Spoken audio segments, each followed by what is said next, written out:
Muy bien, hermanos. Entonces, hoy, como decíamos, vamos a continuar compartiendo las enseñanzas del Catecismo de la Iglesia Católica. Le agradecemos a todos aquí estar con nosotros en este programa.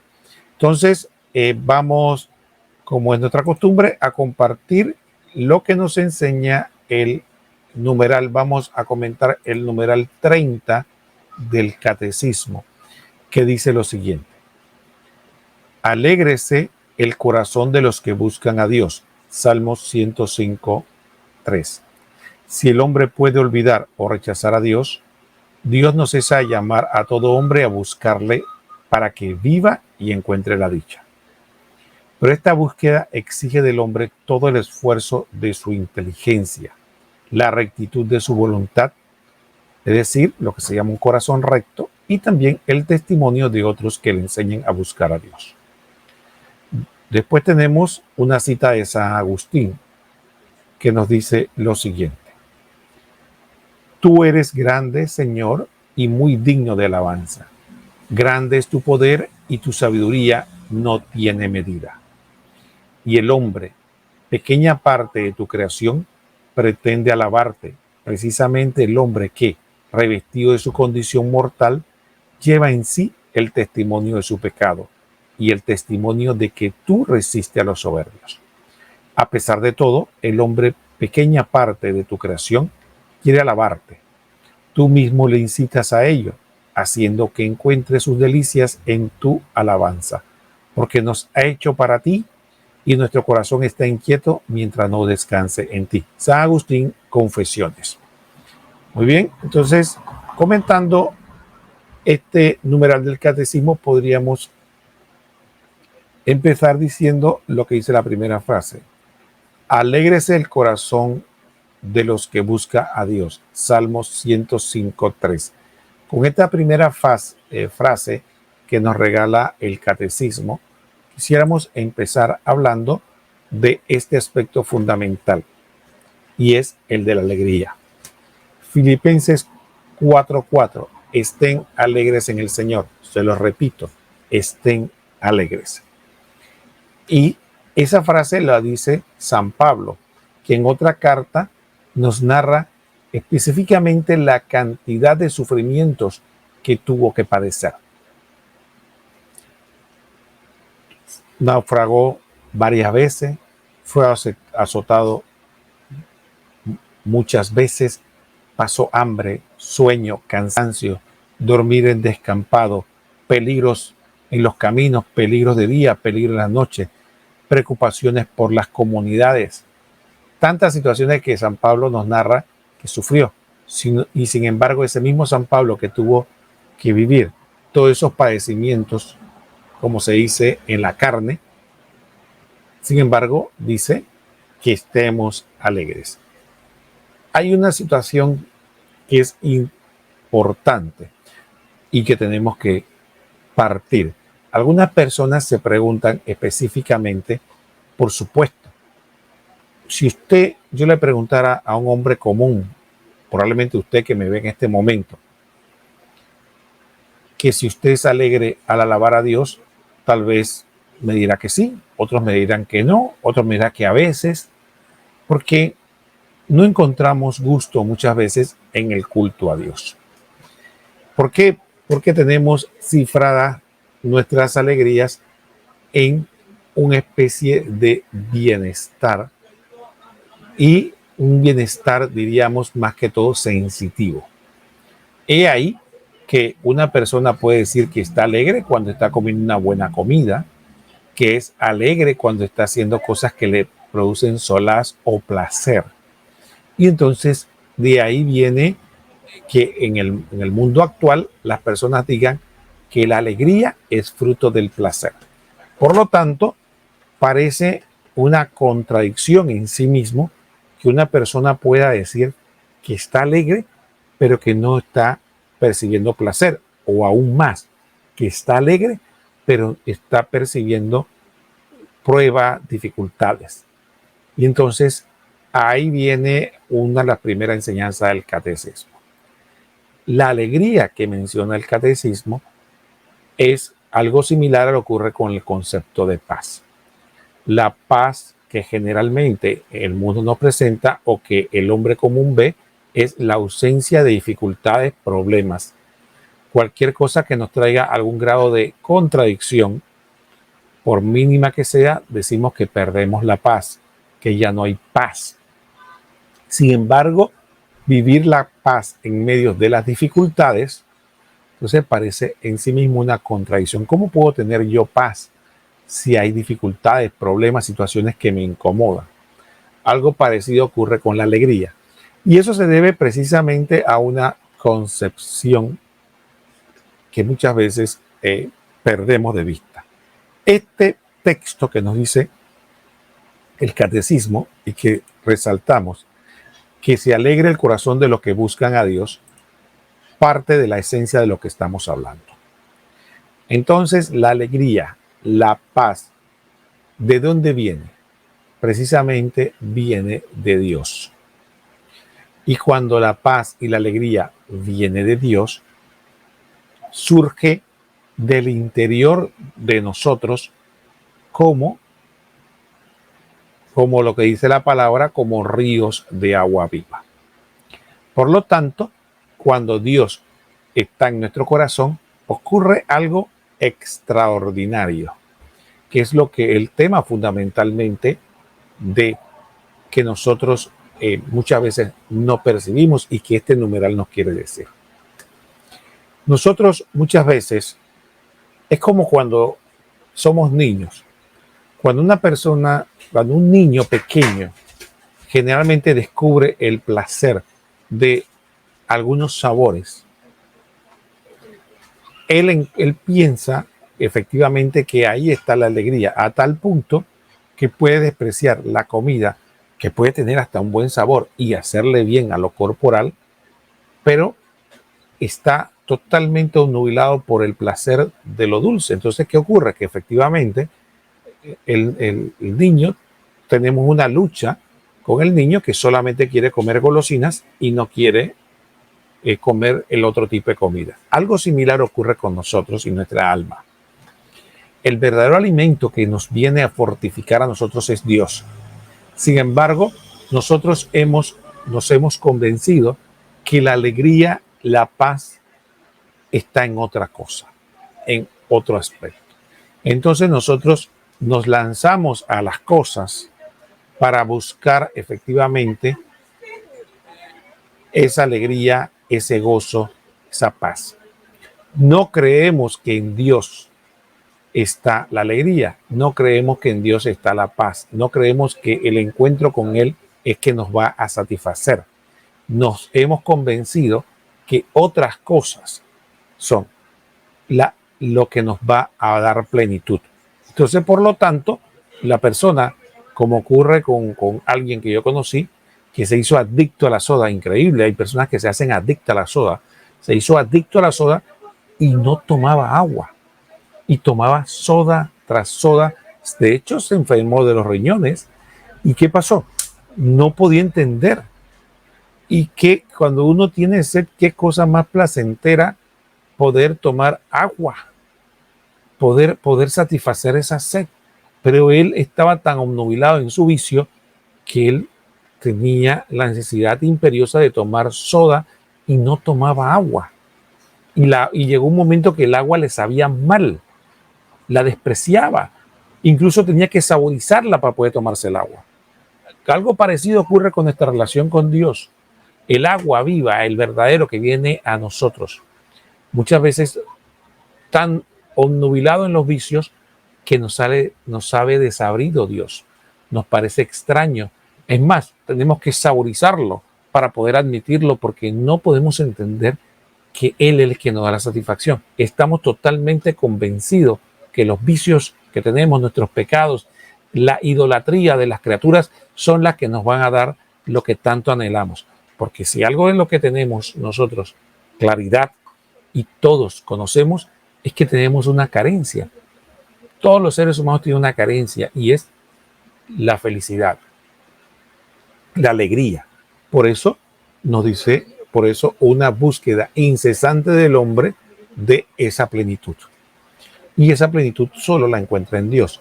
Y este salmo nos empieza a proclamar esa verdad, que a pesar de nuestras cegueras, de las apariencias o de lo que el mundo predica, es en Dios donde vamos a encontrar la alegría. Y una alegría que viene del interior hacia el exterior. No es la alegría que tiene que venir del exterior hacia el interior. Si usted observa, las personas buscamos en las cosas exteriores la alegría. En términos generales, buscamos que algo exterior nos estimule nuestra corporalidad o incluso puede decir hasta nuestro aspecto sensible o hasta inmaterial espiritual para que eso nos cree algún bienestar y que tengamos algo de solaz. Pero cuando Dios está en nuestro corazón, la alegría no viene del exterior, viene de nuestro mismo interior. Por eso dice el Señor que de nuestro corazón brotarán ríos de agua viva. De ahí esa frase es importante, la frase que nos presenta el catecismo. Y esa reflexión existencial es lo que nosotros nos permite empezar a tomar sentido de nuestra existencia. Y es ahí porque en la iglesia se predica la vida austera. Se predica una vida que pueda prescindir de muchas cosas. Porque entre más necesitamos cosas, menos vemos a Dios. Entre más nos hacemos dependientes de las cosas, más nos alejamos de Dios, menos creemos que Dios nos es capaz de alegrarnos. Póngase a pensar. Vamos a poner un ejemplo sencillo. Una persona que está pegada a la música, al licor, al sexo desenfrenado, a eso que llama él las fiestas. Esa persona está tan apegada a esas situaciones y ve en ellas el único motivo de poder encontrar algo de paz a esa necesidad imperiosa que tiene de alegría, porque le está buscando sexo desenfrenado, está buscando alcohol, está buscando música estridente y estar brincando y saltando o bailando como un desenfrenado. No es más que la búsqueda desesperada del alma de satisfacción, pero no sabe dónde encontrarla. Entonces, esta persona, entre más está imbuida en eso, más le cuesta ver en Dios, en la satisfacción. Entonces dirá, no, lo que eso de Dios, la iglesia, la oración es aburrido, eso no, jamás yo voy a encontrar felicidad en eso. Por eso, entre más llenos estamos de cosas, más alejados estamos de Dios. Entre más ligeros estamos, más cerca podemos estar de Dios y descubrir esta verdad de que no es en los bienes materiales, no es la realidad corporal la que nos va a traer la plenitud. Y de ahí surge esta primera frase del catecismo. Alegre es el corazón que busca a Dios.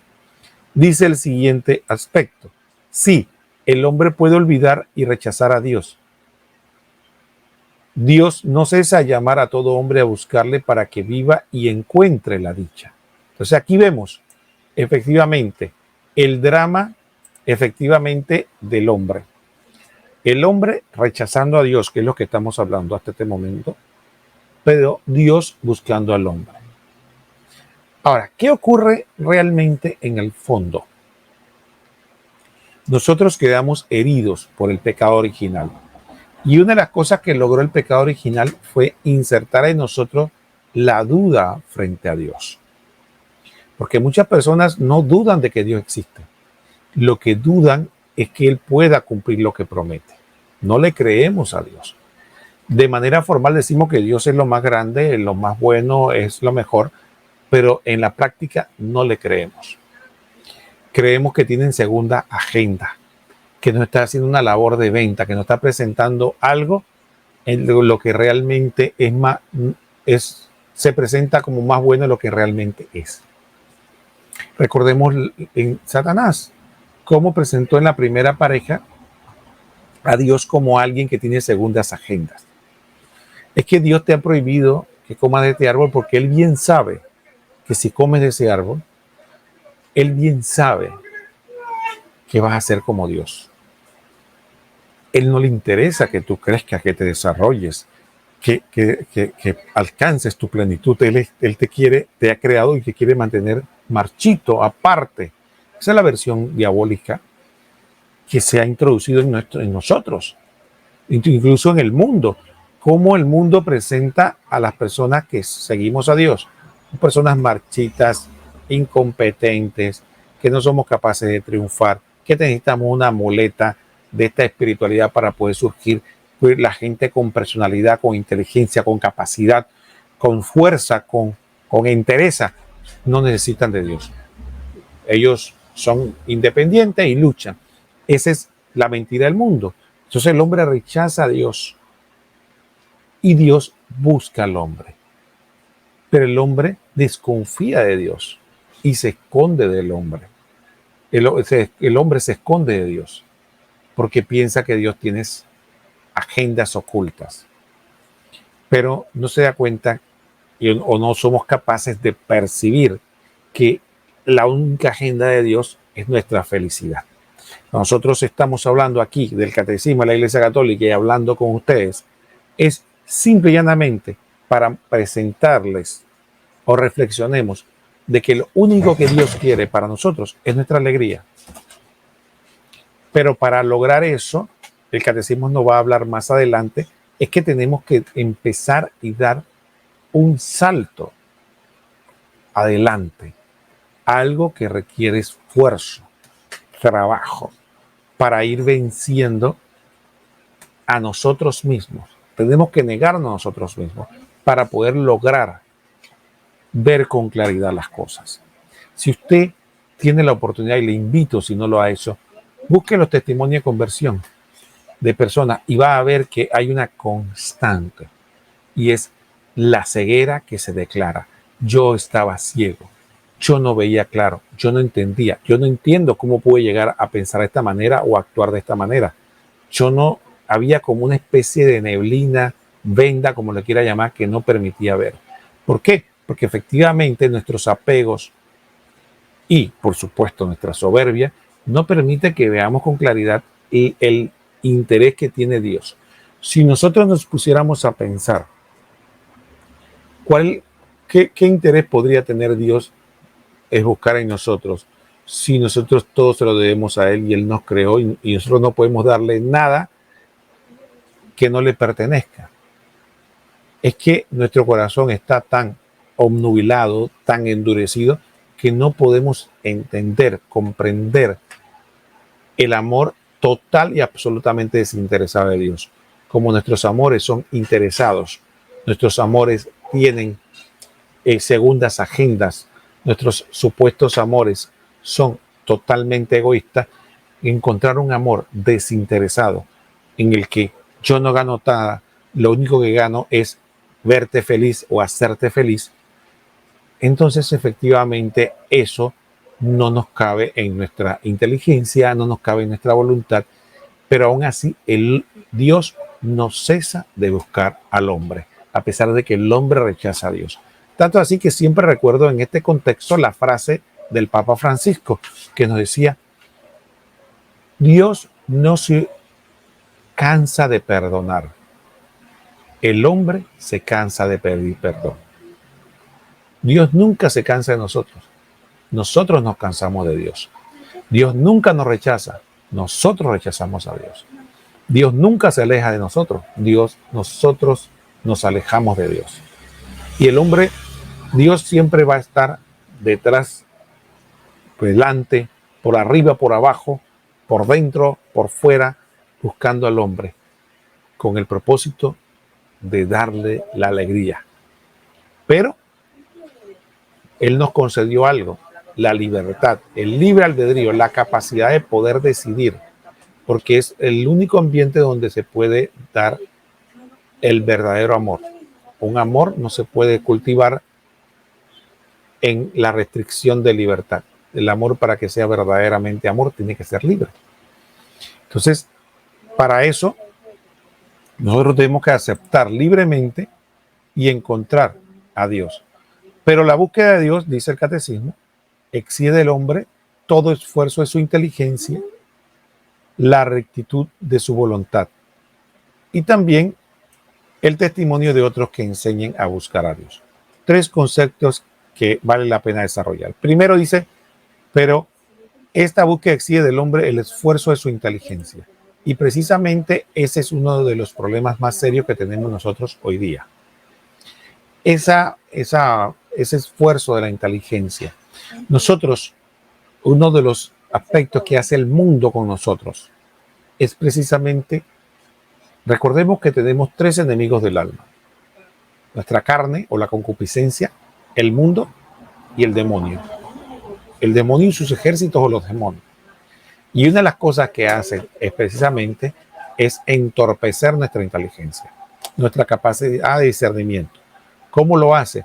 Bueno, precisamente como lo vemos nosotros en nuestra sociedad. ¿Qué es lo que se nos propone?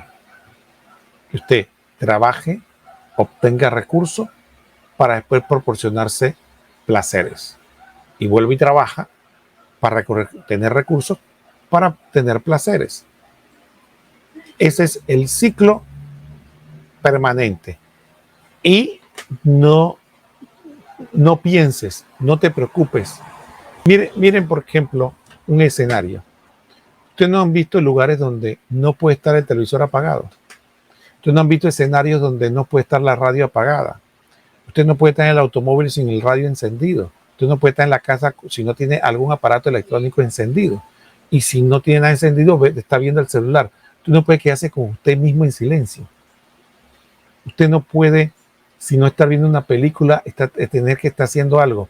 Y si está solo, buscar algún químico que le estimule.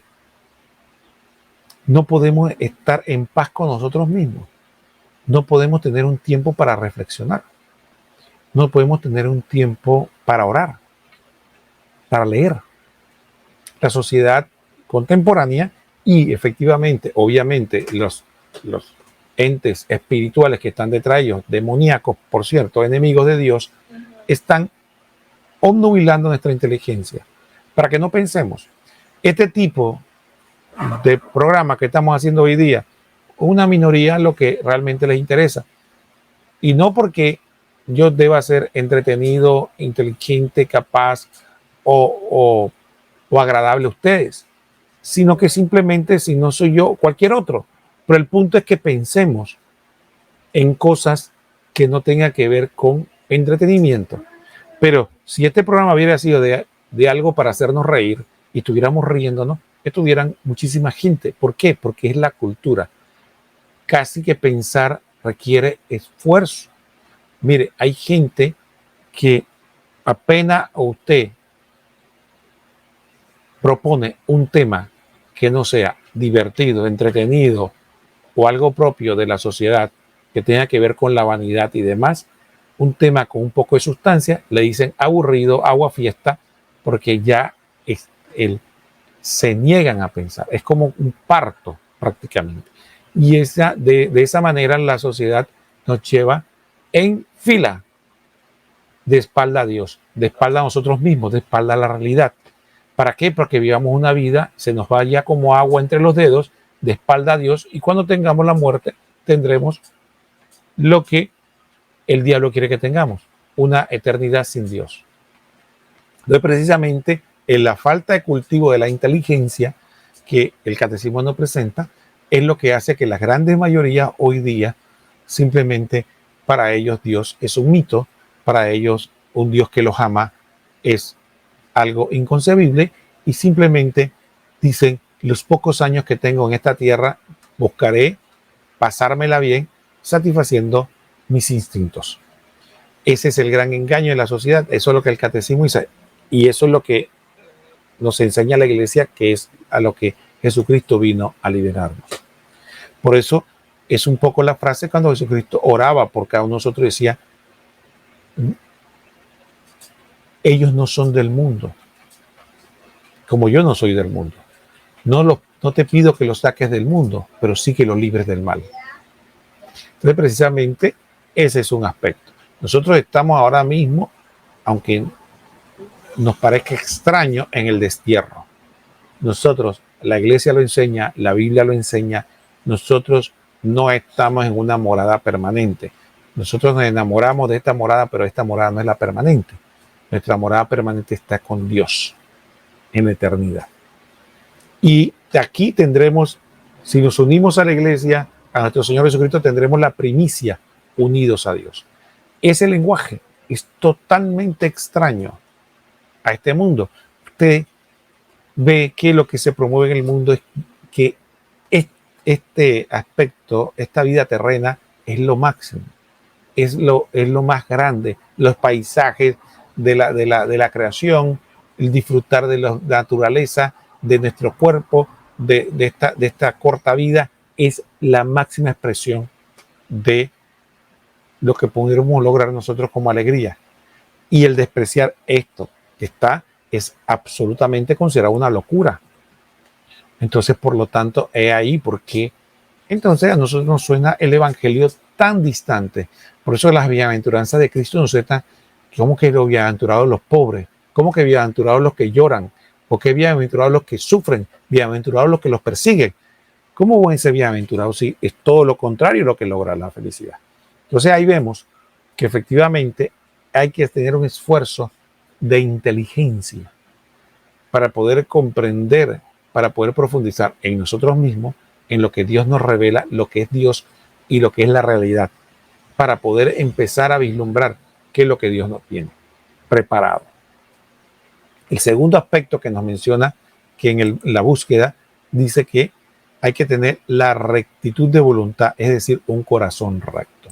Y esta rectitud de voluntad tiene que ver mucho con la purificación de la inteligencia, pero también con la purificación de nuestros deseos. Cuando en otros programas hemos hablado de que en los paganos tenían una versión del hombre y presentaban al hombre de esta manera. Imagínense que este es el hombre y esta es la cabeza. Y decían que el hombre tenía la cabeza, el corazón, el estómago y después los órganos sexuales. Y decía que primero tenía que mandar la cabeza, después el corazón, que en el lenguaje cristiano vendría siendo la voluntad, y después las necesidades fisiológicas y finalmente los impulsos instintivos, que entre ellos están los sexuales. Pero que el hombre de hoy, ¿qué hizo? Invirtió. Entonces pareciera que lo que lo domina son los órganos sexuales, después satisfacer los instintos que en el estómago, como dice San Pablo, porque tienen a Dios por vientre o al vientre por Dios. Es lo que ocurre. Y después al final el corazón y la mente. Eso está por debajo. Entonces pareciera que tuviéramos entonces en la toma de decisión nuestro cerebro y nuestro corazón está por el piso. Entonces en una vida de esta manera efectivamente no tenemos un corazón recto. ¿Por qué?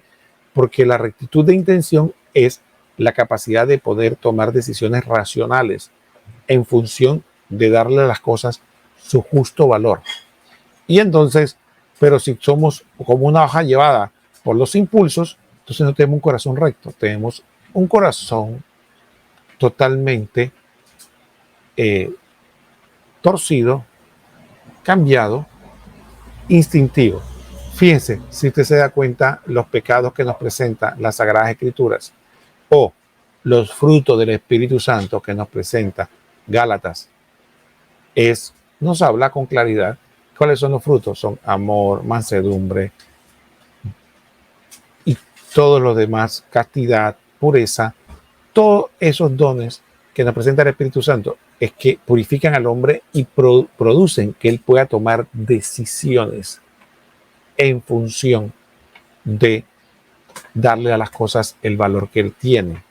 No, entonces es como se ha dicho básicamente, es no que las cosas me posean a mí, sino yo poseer las cosas, yo poder disponer.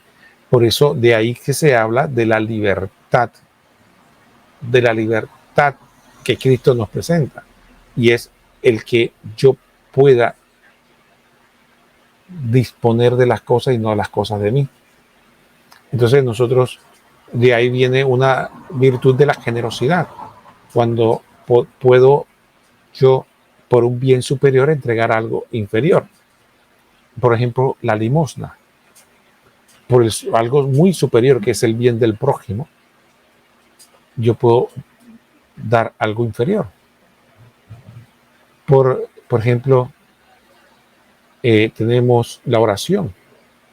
Por un bien muy inferior que es el tiempo, yo puedo encontrar el encuentro con el Eterno, con el que no tiene tiempo.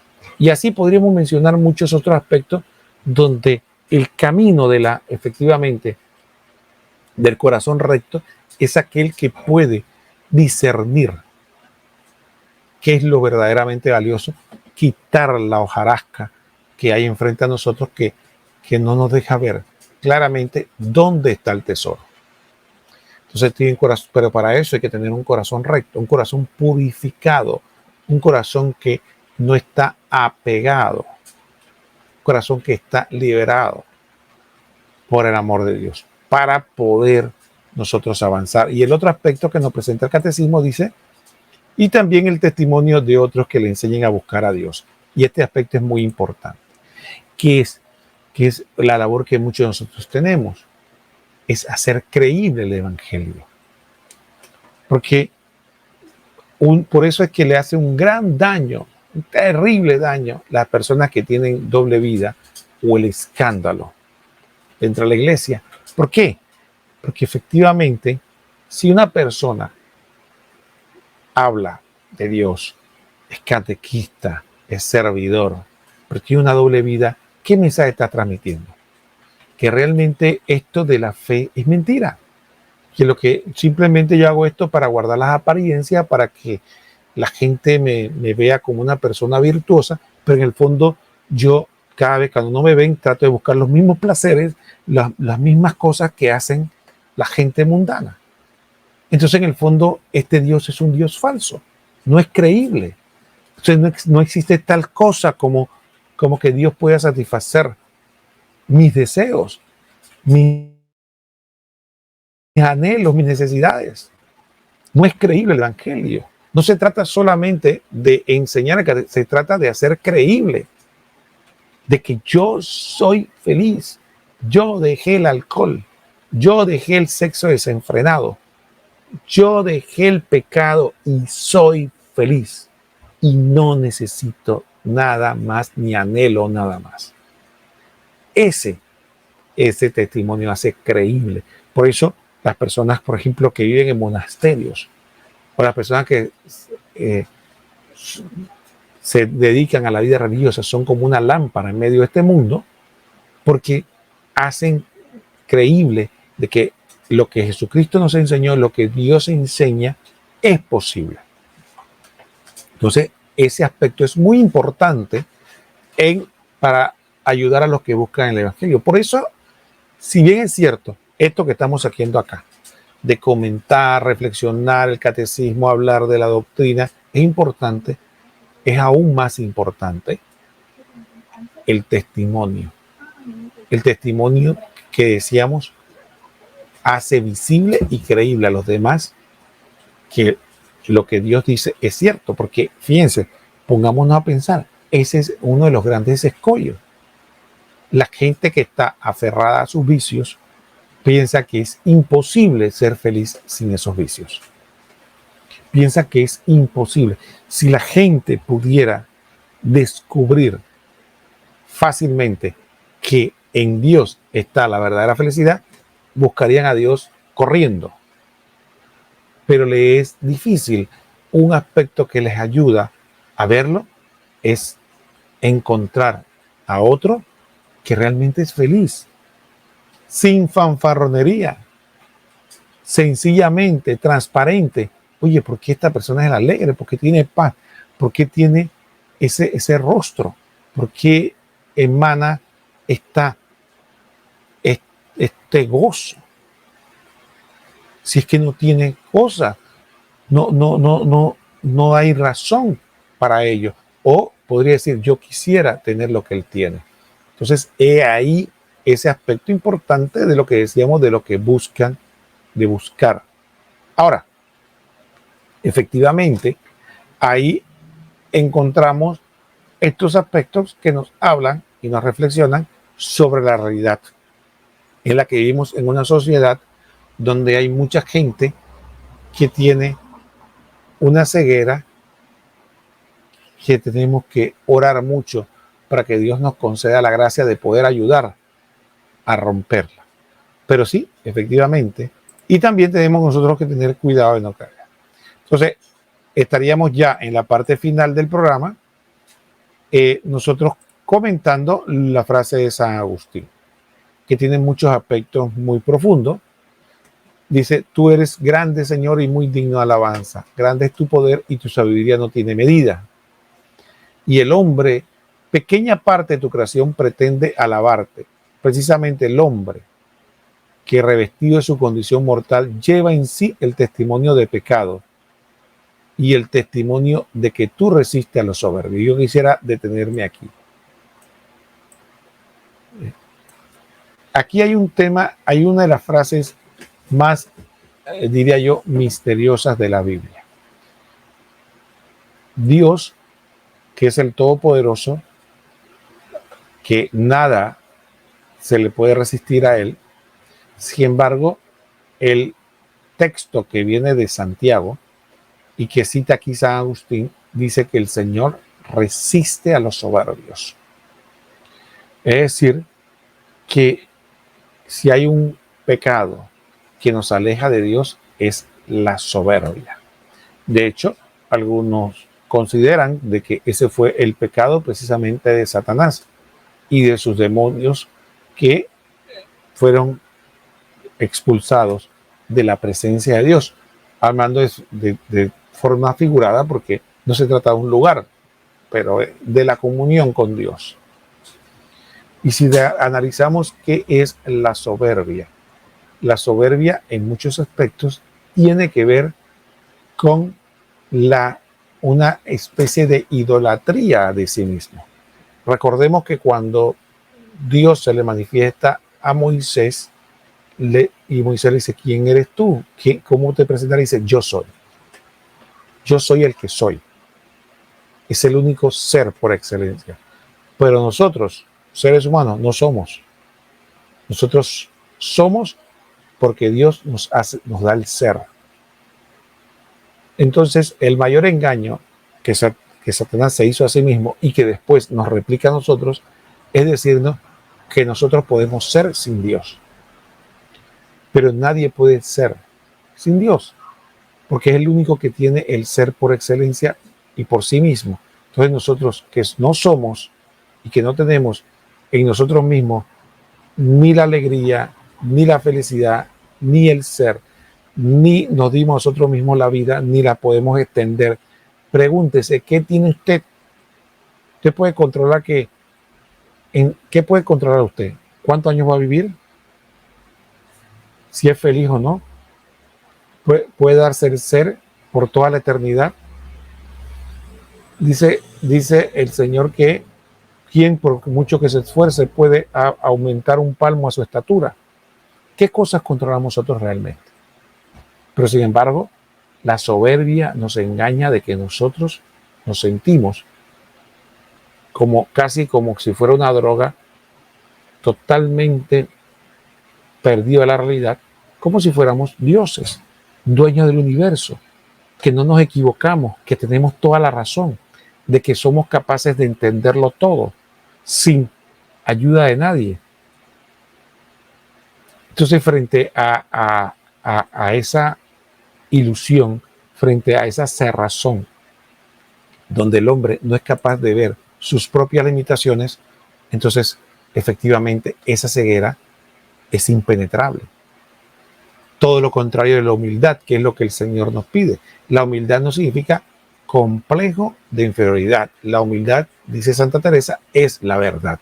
Es encontrarse uno mismo, reconocerse, ver su propia realidad, lo que somos en cuanto a todos nuestros aspectos, con nuestras limitaciones, y poder ver que a pesar de esas limitaciones tenemos un ser absolutamente trascendente, eterno y amoroso y maravilloso, que nos ama y quiere hacernos todo el bien. Pero eso requiere un proceso de humildad. Pero la soberbia del hombre contemporáneo dice, no, a mí nadie tiene que enseñarme nada. A mí nadie tiene que decirme nada. A mí nadie tiene que explicarme nada. Todo yo lo entiendo, todo yo lo sé y yo me basto a sí mismo. Todas esas doctrinas de autoconocimiento, de autocomplacencia, de que hay en algunos grupos de Nueva Era, hay una frase que la gente dice que te recarga. Empiezan a repetir yo soy, yo soy, yo soy, yo soy, engañándose a sí mismo, tratando de que la repetición de esa frase le va a dar esencia, le va a dar ser, le va a dar satisfacción. Yo soy, yo puedo, yo solo puedo. El cielo es el límite, yo puedo llegar hasta el universo. O otros que le enseñan al hombre, usted es un Dios vestido en harapo. Usted es un Dios, pero no se ha dado cuenta de que es un Dios en realidad. Tiene que desenmascarar esa divinidad que está dentro de usted. Todas esas frases que no es más que un eco del pelagianismo, puro pelagianismo. El cristianismo no es una religión que enseña el complejo o dice que el hombre no vale. Es que enfrenta, gracias a la revelación, a lo que el hombre en realidad es. Y hasta que no descubramos qué somos en realidad, nunca vamos a poder ser felices. Se lo repito, hasta que no descubramos, por la gracia de Dios, quiénes somos y qué somos en realidad, nunca vamos a ser felices. Y uno de los mayores impedimentos es la soberbia. Pecado capital, pero también ceguera radical. Por eso el Señor resiste a los soberbios. Estamos tan llenos de nosotros mismos que no cabe más nada dentro de nosotros. No cabe más conocimiento, no cabe más personas. Todo soy yo. Somos capaces de tener una ilusión tan grande. ¿Cómo es posible, me preguntaba yo a veces, cómo es posible que un ser tan diminuto sea capaz de tener un yo tan grande? ¿Cómo es posible que un ser tan diminuto pueda tener ilusiones tan grandes? ¿Cómo puede ser que un ser tan diminuto tenga la posibilidad de crearse un engaño tan grande? Pero es así. Cuando nosotros escuchamos que nuestros primeros padres, Satanás los engañó diciéndoles, serán como dioses, hoy lo pensamos, es absurdo. ¿Cómo pudieron comerse ese cuento? Pero es que no lo seguimos comiendo. Seguimos creyendo que seremos como dioses, que podemos hacer algo nosotros sin Dios. Ese es el gran misterio del hombre de hoy. Yo no necesito a Dios. Sigue reafirmándose y entre más se reafirma, no necesito a Dios, más se hunde en su miseria. El otro aspecto que dice el catecismo, que ya para ir terminando, es la frase famosa de San Agustín. Dice, porque nos has hecho para ti y nuestro corazón está inquieto y no descansa en ti. ¿Ok? Mientras no descanse en Dios, el corazón del hombre siempre estará inquieto. Por lo tanto, hermanos, ya en la parte final del programa, después de comentar este numeral, el numeral 30, el propósito fundamental es que reflexionemos todos. Pensemos un momento en nosotros mismos. Pensemos un momento en nuestra realidad, a nuestro alrededor. Pensemos si vale la pena seguir ciego, si vale la pena seguir rechazando a Dios, si vale la pena poner otras cosas por delante de Dios. Si somos sinceros con nosotros mismos, busquemos cuántas cosas yo amo más que Dios. El primer mandamiento de la ley de Dios, amarás al Señor tu Dios con todo tu corazón, con toda tu alma, con todas tus fuerzas, con toda tu mente. Ese primer mandamiento no se hace para que Dios sea más grande o para que Dios reciba nuestras pobres alabanzas o nuestro reconocimiento. Dios no necesita ni alabanza, ni reconocimiento, ni nos necesita a nosotros. Es para nuestro propio bien. El primer mandamiento de la ley de Dios es para nuestro propio bien, edificación, purificación, desarrollo. En la medida que nosotros amemos, logremos amar a Dios con todas nuestras fuerzas, entonces empezaremos a encontrar liberación, plenitud. Nuestra vocación, Dios nos creó para una vocación tan alta que no nos la imaginamos. Dios nos creó para que tuviéramos comunión con Él, que es lo más grande que existe. Sin embargo, nosotros bajamos la mirada y luchamos y mendigamos tener comunión con todos los demás. Por eso Dios dice, yo los creé para algo tan grande, para que estén conmigo, me amen a mí, se entreguen a mí y yo amarlos a ustedes. Y ustedes se distraen mirando. Entonces nos puso ese mandamiento para salvarnos, para liberarnos, para encontrar.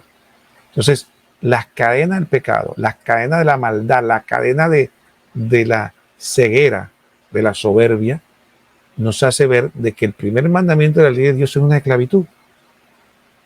Nos hace sentir que amar a Dios sobre todas las cosas es irracional, es imposible, no es lo correcto. Entonces creemos que es que yo tengo que amar más a mi mamá, es que yo tengo que amar más a mis hijos, es que yo tengo que amar más a mis padres, es que yo tengo que amar más a mi país o a mi vicio. No, jamás vamos a encontrar el verdadero amor, la plenitud y lo que somos, y vamos a amar en verdad a nuestros seres queridos si no amamos a Dios primero con todo el corazón. El primer mandamiento de la ley de Dios no está ahí de adorno.